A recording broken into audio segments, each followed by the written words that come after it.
Elke groot verhaal begin met 'n droom. 40 jaar gelede was hier in Kleinmond net 'n oop stuk veld.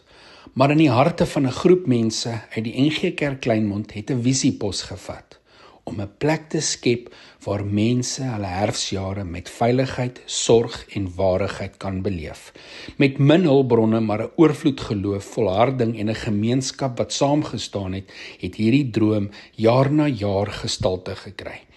Vandag staan Fynbospark, 'n Badisa projek, as die vervulling van daardie visie.